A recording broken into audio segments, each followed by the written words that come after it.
Je faisais d'abord quelques annonces. Aujourd'hui, le premier dimanche de l'Avent, et en même temps le premier dimanche de l'année liturgique. Donc, comme vous avez vu, il n'y a pas de Gloria, parce que nous sommes dans le mystère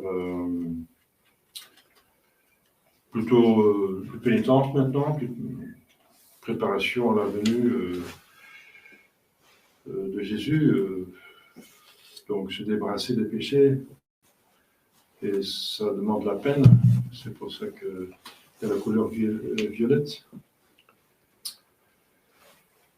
Et le Gloria, on le réserve pour Noël. C'est le chant des anges. Et maintenant, on s'abstient.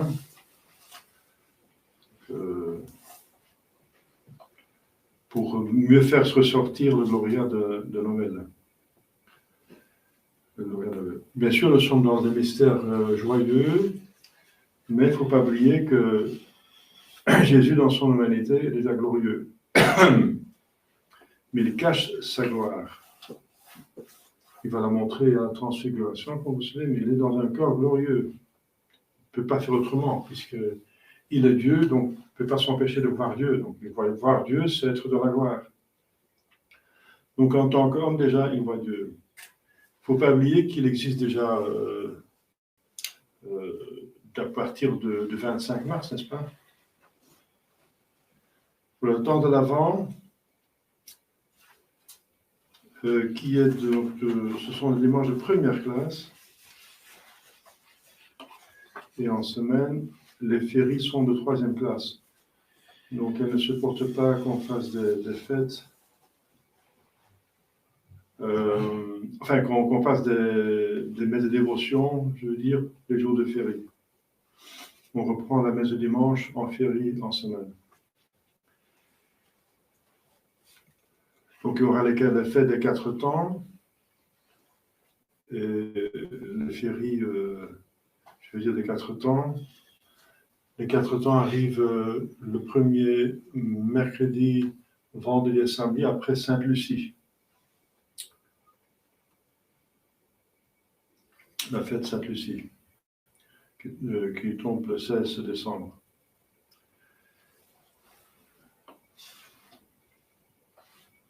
Lundi, donc demain, Saint-Pierre Chrysologue, évêque et docteur.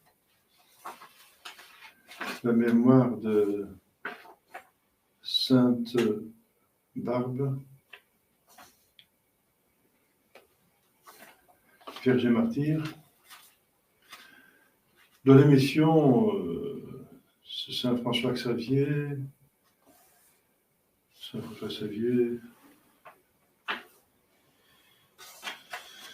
le grand patron des missions, il a converti des centaines de milliers, baptisé des centaines de milliers de personnes en Inde et en Asie,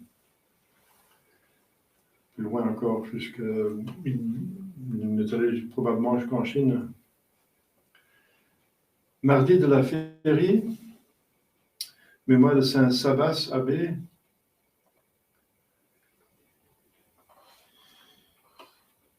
L'abbé, ça veut dire un supérieur d'un abbaye, dans ce sens, abbé. Mercredi, Saint Nicolas, évêque et confesseur, le grand Saint Nicolas, qui a fait, selon Saint Ambroise, d'innombrables miracles, le patron des enfants. Jeudi, Saint Ambroise, évêque et docteur. Et c'est déjà les premières verbes de l'Immaculée Conception.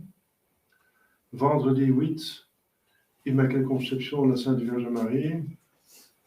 Ce n'est pas une fête d'obligation, mais la veille, donc le 7 décembre, est bien un jour de jeûne et d'abstinence obligatoire. Donc il ne reste que 4 jours de jeûne obligatoire avec Pie XII, n'est-ce pas? Qui a changé ça à cause de la guerre, mais qui n'a jamais corrigé après. Il a laissé ça comme ça. 4 jours, comme vous savez, le début et la fin du carême, donc mercredi de Cendre et vendredi saint. Et à peu près le début et la fin de l'Avent, À peu près, je dis, parce que ce n'est pas vraiment le début, c'est le 8 décembre, donc de la veille, la vigile, justement, de l'Immaculée Conception, ça veut dire le jour avant, jour de abstinence et de jeûne. Et c'est encore le 23 décembre, l'avant-vigile de Noël. Encore jeûne et abstinence. N'oubliez pas parce que c'est de rigueur. Donc le jeûne, comme vous savez, est applicable aux personnes baptisées à partir de 21 ans jusqu'à 60 ans. C'est un seul repas par jour, à satiété. Une petite collation est permise le matin et le soir, les autres 2 jours, moment de repas de la journée. L'abstinence, c'est l'abstinence de viande et de jus de viande. À partir de 7 ans jusqu'à, enfin, toute la vie. L'abstinence. Donc, le 7 décembre, abstinence et jeûne, comme préparation de la fête de l'Immaculée Conception, qui n'est pas une fête d'obligation. Oui, dans le droit canon, mais pas dans nos pays à cause du concordat avec Napoléon. Mais c'est bien de venir à la messe, bien sûr, hein, le 8 décembre. Samedi de la féerie et dimanche prochain, le deuxième dimanche de l'Avent.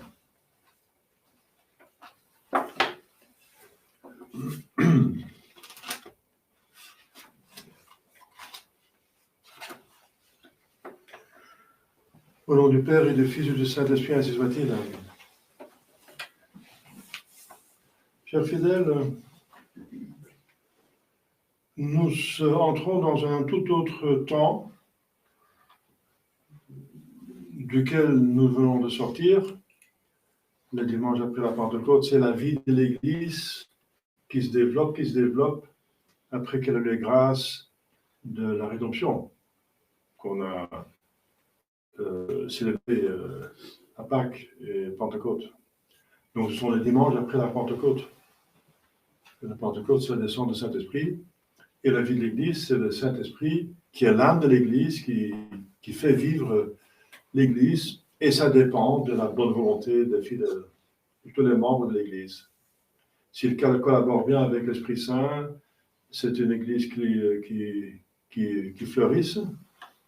Et s'il y a des personnes comme maintenant, on est dans l'apostasie, c'est une Église qui existe toujours et qui est plus fervente avec le petit nombre qui reste.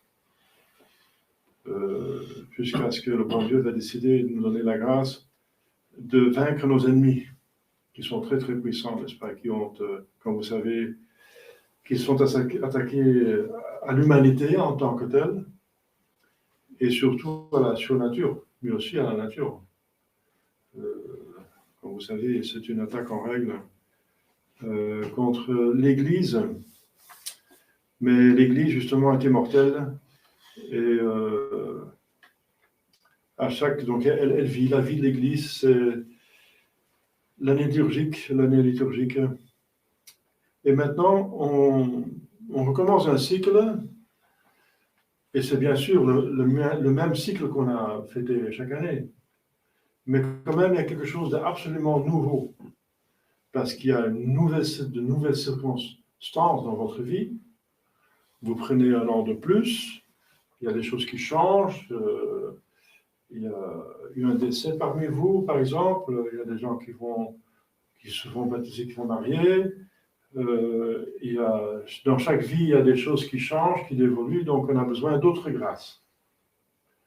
Donc c'est la même liturgie, mais elle est quand même différente, parce qu'elle apporte à chaque fois d'autres grâces. C'est comme de la nature. C'est toujours le même printemps, le même été, le même automne, mais c'est quand même autre chose. Le jardin se développe. Chaque fois une autre pousse, on voit les arbres ont un anneau de plus, etc. Donc c'est comme ça dans la vie surnaturelle. C'est comme dans la vie naturelle. Donc c'est la même liturgie, mais c'est quand même quelque chose de totalement différent, de quelque chose que vous n'avez pas encore connu. Vous entrez dans une autre grâce, la grâce cheminée. vers le ciel. Et le but, c'est que on mérite le ciel, qu'on atteint l'intention de Dieu de nous avoir créés, c'est-à-dire la situation de l'âme, n'est-ce pas, qui est prêt pour aller au ciel. Et si on a le malheur d'aller passer par le purgatoire, bon, il faut essayer de l'éviter, et surtout l'enfer. Et c'est notre combat. Et l'Église, c'est-à-dire Dieu, parce que Dieu s'incarne, et s'est incarné à Noël, mais l'incarnation continue. Il s'est incarné, et la Sainte Vierge a engendré 2 enfants. Homo et homo natus Seigneur. Un homme et un homme est né en elle. Ça veut dire Jésus physique et Jésus mystique. L'incarnation est prolongée dans l'Église. C'est Dieu sur terre, l'Église. Littéralement, par exemple dans le Saint-Hostie. Donc cette incarnation, elle est réelle aussi pour nous. Et l'Église propose dans l'Évangile la fin des temps, encore une fois. La semaine dernière déjà, dimanche dernier, avec la fin de Jérusalem. Maintenant, dans cet Évangile de Saint Luc, l'Église a sauté la destruction de Jérusalem, parce que pour nous, il importe surtout de la fin des temps qui nous attend. On va tous le vivre, vivant ou mort. On va tous ou bien mourir par le feu, mais ensuite on va tous ressusciter et avoir ce jugement général, et qui va être anticipé par toutes les calamités dans la nature et dans la politique et dans la vie sociale et dans les astres même, surtout dans les astres. Et je vais insister sur les astres. Vous savez qu'on parle des jours des ténèbres, etc. Donc il y a quand même... et comment est-ce que tout le monde va périr par le feu? C'est qu'il y a quelque chose qui touche toute la planète, qui est un astre, enfin... oui. Un astre, en ce sens large, ça veut dire un être minéral dans l'univers. Entité.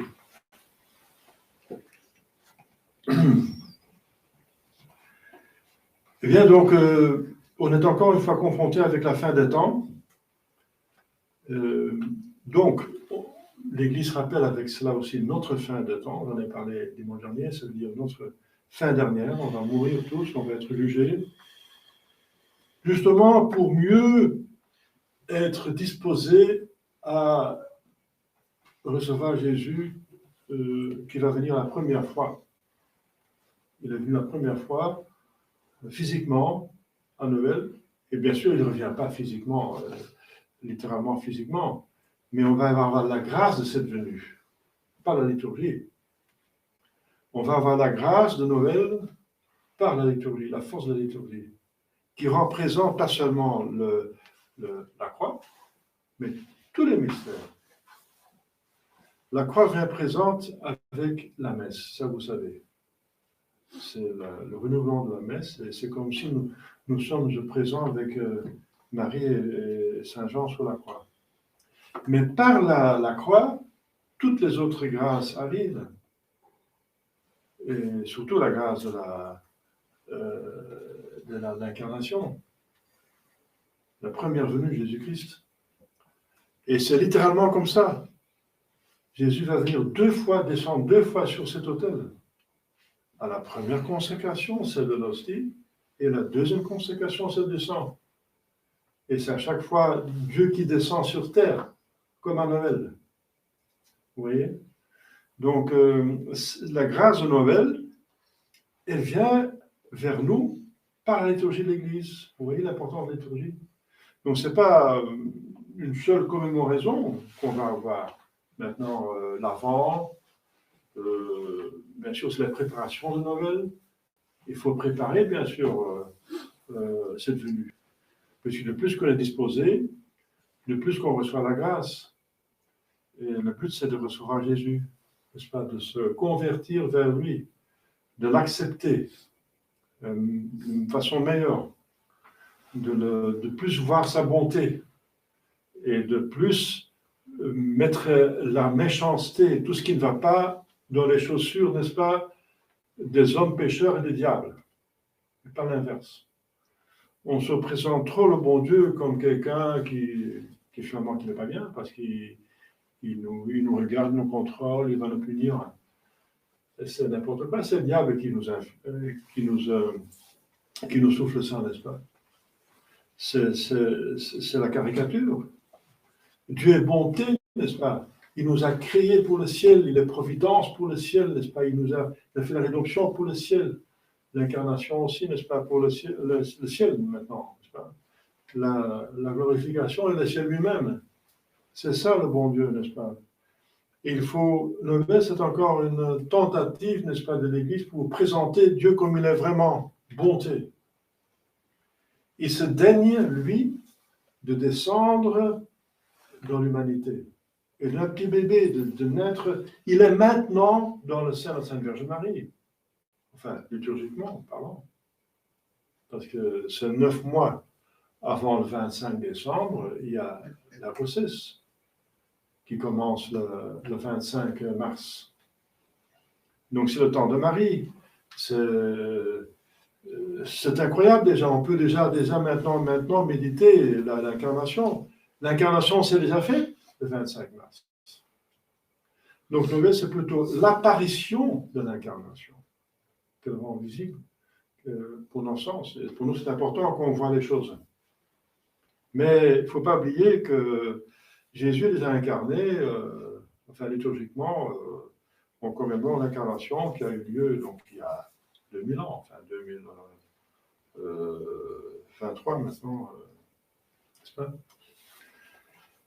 Donc, c'est le temps de Marie aussi, bien sûr. Avec Marie, on va attendre. L'Église va proposer des personnages qui vont nous aider à bien accepter notre Seigneur Jésus-Christ. Alors, bien, ce sont tous ceux qui sont autour de Noël. Regardez les évangiles, n'est-ce pas? La Sainte Vierge Marie, c'est aussi le temps de Saint Joseph. Il ne faut pas oublier Saint Joseph. Hein. En plus, nous sommes maintenant 2023 ans après la naissance de Jésus-Christ. Donc, il a 2000 ans qu'il avait 23 ans. Et 2000 ans, c'est important pour Dieu. Le bon Dieu tient compte des 2000 ans. 2000 ans pour la religion, et tous les 2000 ans, il y avait quelque chose d'extraordinaire. 2000 ans après Adam, il y avait Abraham, nouvelle religion commence. 2000 ans après Abraham, il y a notre Jésus-Christ. Nous sommes 2000 ans après Jésus-Christ. Et c'est 2023, donc il est avec Saint Joseph, avec Marie, à Nazareth. C'est la vie cachée, mais comme adulte. Et on se rapproche de 30 ans, n'est-ce pas, où il va se manifester, et 33 ans, il va fonder l'Église, etc. Donc, c'est aussi cet avant-là. Nous sommes dans l'avant liturgique, mais nous sommes dans un avant extra, parce que nous sommes dans le bimillénaire, disons, de l'avant, de la vie cachée de notre Jésus-Christ, de la vie joyeuse, des mystères joyeux. Alors, l'avant, c'est donc le temps de préparation. C'est avant la venue de Jésus-Christ. Et au début de l'Église, l'avant avait 40 jours, comme le carême. Après, l'Église l'a changé en 4 semaines, aussi pour commémorer les 4000 ans que l'humanité a attendu la venue du Sauveur. Donc, ce que nous, maintenant, nous devons méditer, c'est les 4000 ans de l'humanité après la chute de l'enfer. La misère du péché. Vous voyez la misère du péché. Vous voyez dans les journaux ce qui se passe. Parce qu'on est un petit peu comme avant la venue de Jésus-Christ. Pourquoi? Parce qu'ils ont refusé, ils l'ont chassé. C'est comme c'est nouveau une société sans Jésus. Et vous voyez comment ça tourne. Ça tourne très très mal, n'est-ce pas? Et on risque même d'être exterminé, que l'homme s'extermine soi-même. Incroyable.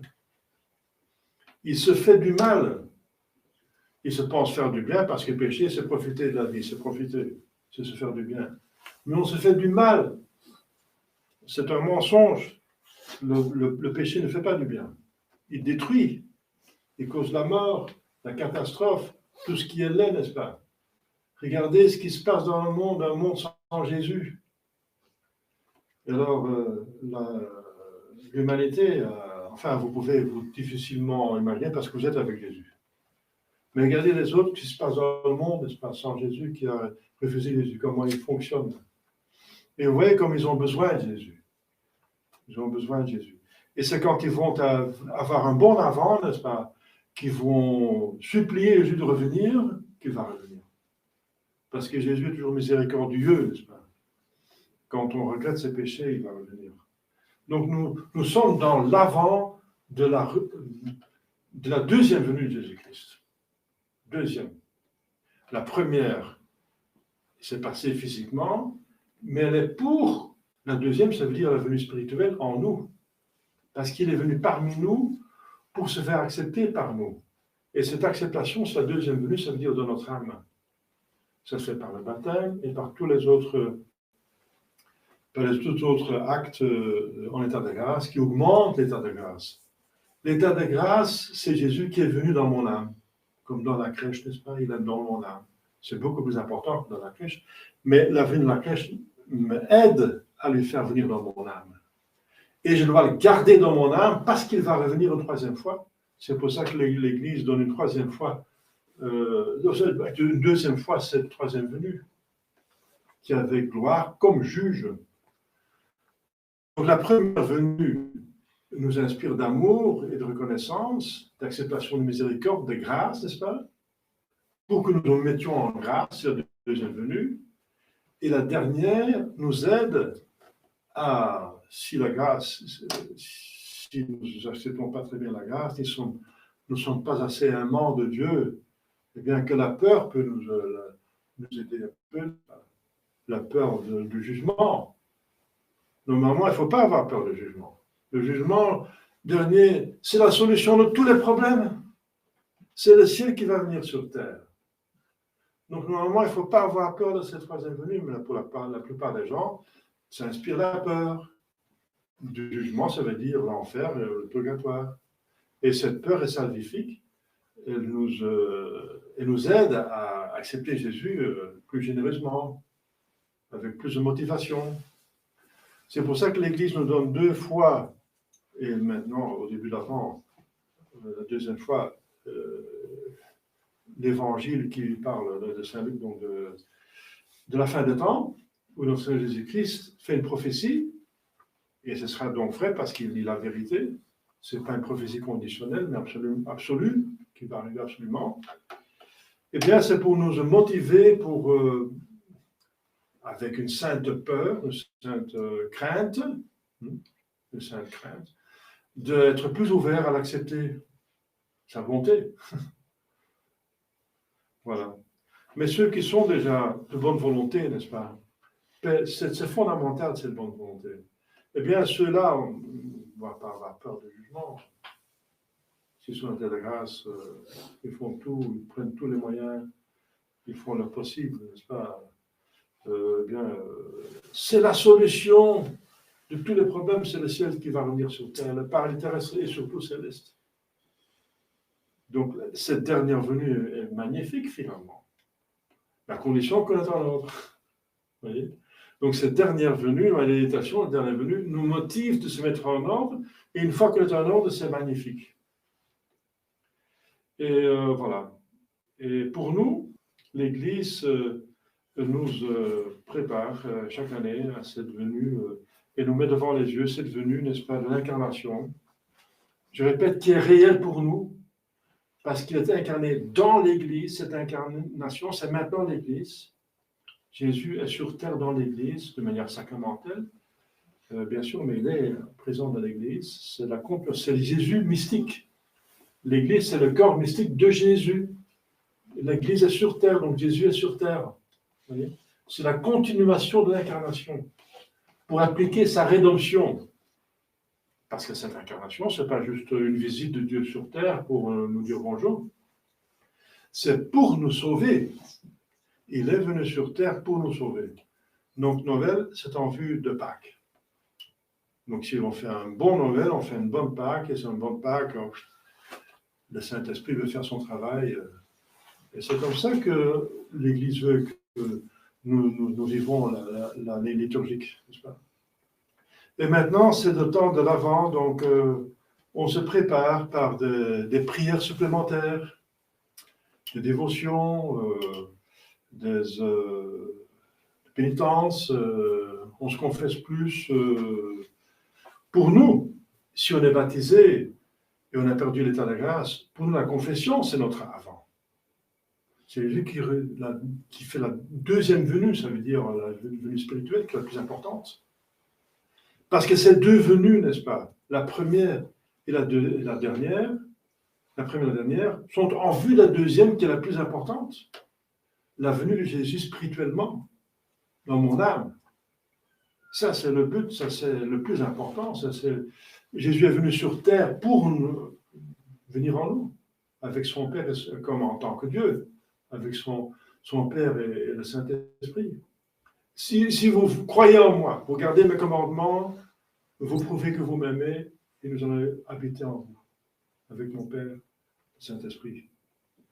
Donc, cette deuxième venue est la plus importante. C'est l'état de grâce. Donc, ce temps de l'Avent nous prépare à la venue de Jésus physiquement, mais cette venue physique, c'est pour nous attendrir, n'est-ce pas? Pour nous ouvrir, pour nous faire accepter, homme de bonne volonté, n'est-ce pas? Pour développer cette bonne volonté. Cette bonne volonté doit être entière et doit ne jamais dire non. Ça, c'est la bonne volonté. Bonne volonté, c'est dire oui à Dieu. Toujours, même si ça coûte. On dit oui à Noël, mais on dit aussi oui à Vendredi Saint, comme à Sainte Vierge Marie, en dessous de la croix. Voilà, chers fidèles, on aura l'occasion assez de parler des personnages qui nous préparons à la venue de la Sainte Vierge Marie, Joseph, n'est-ce pas? Et bien sûr, on va parler plusieurs fois de Saint Jean-Baptiste, qui prépare la venue justement de Jésus-Christ, qui se manifeste. Voilà, chers fidèles, un temps que, pour nous, de jeûne et d'abstinence, pas seulement les 2 jours qui sont obligatoires, de pénitence, de faire un examen de conscience, surtout, n'est-ce pas, et de s'attaquer à notre défaut le plus important. Et d'avancer, n'est-ce pas, dans la vie spirituelle, de la reprendre si on a relâché. On n'a qu'une seule vie. Pensez que oui, mais encore des années à vivre, on va encore profiter un petit peu, puis on verra bien. La vie passe très vite, n'est-ce pas? Moi, j'ai 71 ans. Eh bien, il me semble que je viens de sortir de la jeunesse, n'est-ce pas? La vie passe très vite. N'est-ce pas? Et il y a peu de gens qui arrivent à cet âge, et en cours de route, on peut passer de l'autre côté, n'est-ce pas? On ne sait jamais. Donc, cette vie est passagère, elle est l'occasion, n'est-ce pas, pour accepter Jésus. Et c'est ici encore une occasion extraordinaire, liturgique, pour s'ouvrir pour Jésus. Demandons donc à la Sainte Vierge Marie de l'entrer dans son esprit. Comment est-ce qu'elle s'est préparée à la venue de Jésus-Christ?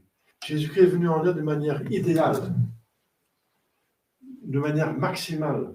Jésus ne peut pas plus venir en quelqu'un qu'en la Sainte Vierge Marie, corps et âme, dans son sein, comme un enfant chez une mère, n'est-ce pas? C'est extraordinaire qu'un Dieu va jusque-là. Eh bien, ça veut dire qu'elle était très, très, très bien disposée, la Sainte Vierge Marie, pour recevoir notre Jésus-Christ. Donc, c'est par l'humilité, surtout l'humilité, donc la cesse de l'âme, ensuite aussi le corps, n'est-ce pas? Elle avait toutes les vertus, surtout la prière, elle avait une vie de prière, n'est-ce pas? Elle faisait ses devoirs d'État tous les jours, elle travaillait, n'est-ce pas? Elle travaillait, elle était femme de ménage, elle était mère de famille, je veux dire. Donc, elle avait son travail. Il n'y avait pas encore la facilité, la technique à l'époque, donc il fallait faire un peu plus d'efforts pour faire les choses, pour chercher le bois, pour chauffer, pour faire la cuisine, etc. Donc, il n'y avait pas d'électricité, la technique. Donc, c'était plus pénible pour elle que pour nous. Mais elle a fait ça avec beaucoup d'amour de Dieu, en grande humilité. On va, et c'est ce qu'elle dit, c'est son humilité qui a mérité qu'elle devienne mère de Dieu. Son humilité a attiré l'avenue de Jésus dans son cœur. Et c'est par orgueil que l'homme a péché et qu'on a chassé Jésus. Donc une grande humilité, n'est-ce pas? Donc essayez d'entrer dans ces sentiments, la Sainte Vierge Marie, dans son cœur. Demandez-lui pour l'imiter, pour bien accepter Jésus, n'est-ce pas? Pour être avec lui éternellement. Au nom du Père et du Fils et du Saint-Esprit, ainsi soit-il.